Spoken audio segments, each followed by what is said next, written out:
মুনিয়ারা মাটিতে নেবে হাঁটতে পারে না, চড়াইয়ের মতোই লাফিয়ে লাফিয়ে হেঁটে বেড়ায়। এরা বাস করে দলবদ্ধভাবে গাছের ডালে বসে জোড়ায় জোড়ায়।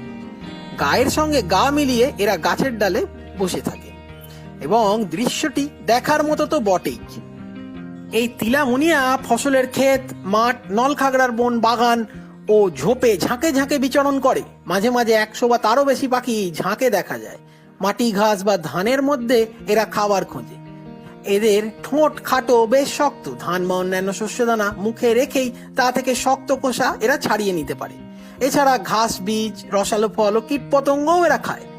অন্যান্য মুনিয়া ও বাবুইয়ের সাথে দল বেঁধে এরা ঝোপ, আখ ক্ষেত বা ঘাস বনে রাত কাটা।